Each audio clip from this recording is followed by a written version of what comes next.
اعوذ باللہ من الشیطان الرجیم بسم اللہ الرحمن الرحیم الحمد للہ رب العالمین ثم الصلاة والسلام علی سید الانبیاء والمرسلین خاتم النبیین حبیب الہ العالمین سیدنا و مولانا بالقاسم محمد وعلی اہل بیتہ الطیبین الطاہرین ولعنۃ اللہ علی اعدائہم اجمعین من یومنا ھذا الی قیام یوم الدین اما بعد فقد قال اللہ تبارک و تعالی فی محکم کتابہ ومتقن خطابہ بسم اللہ الرحمن الرحیم یا ایہا الذین آمنوا اتقوا اللہ وکونوا مع الصادقین صدق اللہ العلی العظیم۔ ناظرین محترم، السلام علیکم ورحمۃ اللہ وبرکاتہ۔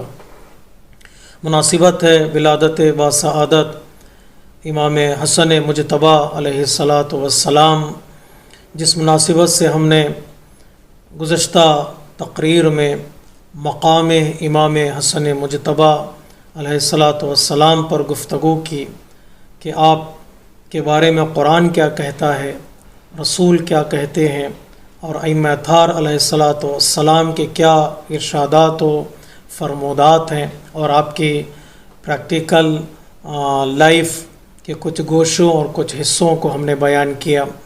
تو آج اس حصہ دوم میں کوشش کریں گے کہ پیام امام حسن مجتبیٰ علیہ السلام کی طرف اشارہ کریں کہ امام اپنے چاہنے والوں سے، اپنے ماننے والوں سے کیا انتظار رکھتے ہیں، اور آپ نے کیا فرمایا ہے کہ کس طرح ان کے چاہنے والوں کو زندگی گزارنا ہے، چاہے وہ مذہبی زندگی ہو، چاہے وہ ایک دنیاوی زندگی ہو۔ امام نے اپنے وصیت نامے میں اپنے چاہنے والوں کو خطاب کر کے ارشاد فرمایا ہے، جن کو ہم 6 محور میں گفتگو کریں گے، یعنی تقریباً امام کی زندگی سے ان 6 پیام کو ہم لیں گے، وہ پیام انشاءاللہ آپ کی خدمت میں پیش کرنے کی سعادت حاصل کریں گے۔ پہلا پیام امام کا اپنے چاہنے والوں کے نام وہ یہ کہ اللہ کو اپنی زندگی میں شامل کریں۔ ہر کام چاہنے والوں کا، ہر کام امام کے ماننے والوں کا اللہ کے لیے ہو، محبت اللہ کے لیے، دشمنی اللہ کے لیے، عبادتیں اللہ کے لیے، اور اٹھنا بیٹھنا کھانا پینا سارے کام اللہ کے لیے ہوں۔ جو امام نے جس لفظ کی طرف اشارہ کیا ہے وہ یہ کہ اپنی زندگی میں ہر لمحہ یہ کوشش کریں کہ کس طرح اللہ کو راضی کیا جائے۔ امام فرماتے ہیں من طلب رضا اللہ بسخط الناس کفاہ اللہ امور الناس ومن طلب رضا الناس بسخط اللہ وکلہ اللہ الی الناس، کہ تمہاری زندگی میں اللہ محور قرار پائے، سینٹر پوائنٹ جو ہماری زندگی کا ہونا چاہیے وہ توحید ہو اور اللہ ہو۔ امام فرماتے ہیں جو اللہ کی رضا طلب کرتا ہے، کوشش کرتا ہے کہ اللہ کو راضی کرے، ممکن ہے کہ اس راہ میں لوگ اس کے دشمن ہو جائیں، لوگ اس کے اس زندگی کو پسند نہ کریں، چونکہ وہ اللہ کی مرضی کے مطابق ہے۔ تو امام فرماتے ہیں گھبراؤ نہیں، پروردگار عالم تمہارے وہ کام جو لوگوں سے پورا ہونے تھے، لوگ جس سے تم سے دور ہو جاتے ہیں، تم سے دشمنی کرنے لگتے ہیں، پروردگار عالم ان سارے کاموں کو سنوار دیتا ہے اور سجا دیتا ہے۔ لیکن یہ بات بھی یاد رکھنا بہت ضروری ہے کہ اگر تم لوگوں کی خوشنودی کے لیے، لوگوں کی مرضی کے مطابق زندگی گزارو گے، اللہ کو چھوڑ کر، اللہ کے احکام کی خلاف ورزی کر کے، تب اللہ تبارک و تعالیٰ تمہیں لوگوں کے حوالے کر دے گا۔ یہ انسان کی زندگی دشوار اور مشکل میں گزرے گی۔ اگر تم یہ چاہتے ہو کہ تمہاری زندگی میں آسانیاں پیدا ہوں، سہولتیں پیدا ہوں، فراہم ہو، اچھی زندگی گزرے، تو اپنے آپ کو اللہ سے ریلیٹ کرو۔ دیکھو اللہ کیا چاہتا ہے، ہر قدم پر قدم اٹھانے سے پہلے، بات کرنے سے پہلے، گفتگو کرنے سے پہلے، کوئی کام شروع کرنے سے پہلے، تو یہ اس بات کی طرف خیال رکھنا بہت ضروری ہے کہ کیا میرے اس قدم سے اٹھانے سے، کیا میرے بات کرنے سے، کیا میری گفتگو کرنے سے، کیا میرے یہ کام کرنے سے اللہ راضی ہے یا نہیں ہے۔ کتنے خوبصورت ہیں وہ لوگ، کتنے کامیاب ہیں وہ لوگ جو اپنی زندگی کو اللہ کی منشا اور اللہ کے حکم کے مطابق زندگی گزارتے ہیں۔ بہت ہی آسان ہے۔ ہم سمجھتے ہیں اس طرح کی زندگی گزارنا دشوار ہے، لیکن نہیں، لوگوں کی رضا اور لوگوں کی خوشنودی کے سائے میں زندگی گزارنا مشکل ہے۔ ناممکن ہے کہ انسان سارے لوگوں کو راضی کر دے، ناممکن ہے کہ انسان ہر ایک کو خوش کرے، لیکن اگر انسان اس بات میں لگ جائے کہ وہ اللہ کو خوش رکھے، اللہ کو راضی کرے، یہ آسان ہے۔ ایک کو راضی کرنا آسان ہے، ہزاروں لوگوں کو، لاکھوں لوگوں کو راضی کرنا بہت دشوار ہے۔ اس راستے میں ایک قدم اٹھا کر انسان دیکھے تو اللہ تبارک و تعالیٰ اس کے لیے سہولتیں فراہم کرے گا۔ حدیث قدسی میں ہے کہ پروردگار عالم ارشاد فرماتا ہے، ایک بندے کا ارادہ ہے اور ایک میرا ارادہ ہے۔ بندہ کوشش کرتا ہے کہ وہ میرے ارادے کو چھوڑ کر، میری منشا کو چھوڑ کر اپنے ارادے میں وہ کوشش کرتا ہے کہ وہ کامیاب ہو جائے، جبکہ ایسا ہوتا نہیں ہے۔ اسے چاہیے کہ وہ اپنے ارادے کو، اپنی خواہش کو اللہ کے ارادے اور اللہ کے خواہش کے مطابق کر دے اور اس کے سائے میں لے آئے تو اس کا ارادہ بھی پورا ہو جاتا ہے۔ اگر ہم دنیاوی چیزیں بھی چاہتے ہیں لیکن وہ اللہ کے لیے ہو، اللہ کی راہ میں ہو، تو پروردگار عالم وہ ساری چیزیں ہمیں عطا کر دیتا ہے۔ ایک پہلا مرحلہ خدا محوری، اللہ ہماری زندگی میں رہے۔ جو دوسری وصیت ہے امام کی، دوسرا پیام ہے وہ امام کا یہ کہ اس مرحلے تک پہنچنے کے لیے کہ کون سی چیزوں سے اللہ راضی ہوتا ہے، کن چیزوں سے اللہ خوشنود ہوتا ہے، تو وہ علم کی ضرورت ہے، معرفت کی ضرورت ہے۔ جب تک انسان علم حاصل نہ کرے اس وقت تک انسان اللہ کی مرضی تک نہیں پہنچ سکتا ہے۔ اس لیے امام علیہ السلام ارشاد فرماتے ہیں، علم الناس علمک وتعلم علم غیرک۔ کوشش کرو کہ علم حاصل کرو اور جو کچھ تم جانتے ہو دوسروں کو سکھاؤ، اور جو دوسرے جانتے ہیں وہ ان چیزوں کو سیکھنے کی کوشش کرو۔ یعنی امام یہ بتا رہے ہیں کہ تمہارا ماحول، تمہارا جو انوائرمنٹ ہے، تمہارا جو زندگی گزارنے کا علاقہ ہے وہ علمی علاقہ بن جائے، علمی انوائرمنٹ ہو، علمی ماحول ہو۔ جب تک علمی ماحول نہیں بنے گا اس وقت تک انسان یہ جان نہیں پائے گا کہ کون سی چیزیں اسے فائدہ مند ہیں اور کون سی چیزیں اسے نقصان دہ ہیں۔ ہم عام طور پر ہر ایک ماحول بنانے میں ہم لوگ ایکسپرٹ ہیں، کوشش کرتے ہیں خوشی کا ماحول ہمارے پاس ہو، کوشش کرتے ہیں کہ ہمارے پاس ایک جو کلچر ہمارا چلا آتا ہے اس کلچر کو باقی رکھیں، اس نظام کو باقی رکھیں۔ لیکن امام فرماتے ہیں اس کے ساتھ ساتھ تم یہ کوشش کرو کہ تمہارا ماحول علمی ہو، سیکھو جو لوگوں کے پاس علم ہے اور سکھاؤ جو تمہارے پاس علم ہے۔ سیکھنے اور سکھانے کی جو بات ہوتی ہے نا، یہ بڑی خوبصورت بات ہے۔ انسان کے اندر وہ شعور پیدا ہوتا ہے جو جب جان لیتا ہے کہ کون سی چیزیں اسے فائدہ پہنچاتی ہیں، کون سی چیزیں نقصان پہنچاتی ہیں، اللہ کن چیزوں سے راضی ہوتا ہے، اللہ کن چیزوں سے راضی نہیں ہوتا، تو ظاہر سی بات ہے اس راہ میں قدم بڑھانے میں انسان کے لیے آسانیاں ہوتی ہیں۔ ساری پرابلمز جس کی طرف امام نے اشارہ کیا ہے، ساری مشکلات، ساری پریشانیاں علم نہ ہونے کی وجہ سے، نالج نہ ہونے کی وجہ سے۔ چونکہ انسان علم حاصل کرنے کے لیے تیار نہیں ہوتا ہے تو ظاہر سی بات ہے اسے ان چیزوں کا پتہ نہیں چلتا ہے جن چیزوں کا اسے پتہ ہونا چاہیے۔ اس لیے امام نے صاف طور پر کہا ہے سیکھو، سکھاؤ۔ گویا کسی بزرگ عالم دین کے بقول اپنے شہر کو، اپنے ملک کو ایک مدرسے میں بدل دو، ایک یونیورسٹی میں بدل دو۔ جہاں بھی رہیں، جہاں بھی بیٹھیں، جہاں بھی اٹھیں، وہاں پر علمی گفتگو ہو، کچھ سیکھو اور کچھ سکھاؤ۔ جو تیسرا مرحلہ ہے امام جس کی طرف اشارہ کیا امام نے وصیت کے طور پر، وہ یہ کہ علم کے حاصل کرنے کے بعد صرف علم ممکن ہے انسان کو فائدہ نہ پہنچائے، بلکہ علم کے ساتھ ساتھ انسان کو جس چیز کی ضرورت ہے کامیابی کے لیے، چاہے وہ دینی کامیابی ہو یا دنیاوی کامیابی ہو، وہ یہ کہ انسان غور و فکر کرے، انسان سوچے، انسان پلان بنائے۔ انسان تھوڑی دیر کے لیے کوئی بھی کام کرنا چاہتا ہے، کوئی بھی قدم اٹھانا چاہتا ہے، انسان تھوڑا اپنے ذہن کا، اپنے عقل کا استعمال کرے، غور و فکر کرے، کون سی چیزیں اس کام کو فائدہ پہنچانے والی ہیں، کون سی چیزیں اس کام کو نقصان پہنچانے والی ہیں۔ جب تک تفکر نہ ہو، جب تک فکر نہ ہو، جب تک انسان کنٹمپلیٹ نہ کرے، اس وقت تک انسان جو ہے اس کام میں اور اس عبادت میں کامیاب نہیں ہو سکتا۔ اس لیے امام نے ارشاد فرمایا اُوصِیکُم بِتَقْوَى اللہ، اللہ کا تقوی اختیار کرو، میں وصیت کرتا ہوں،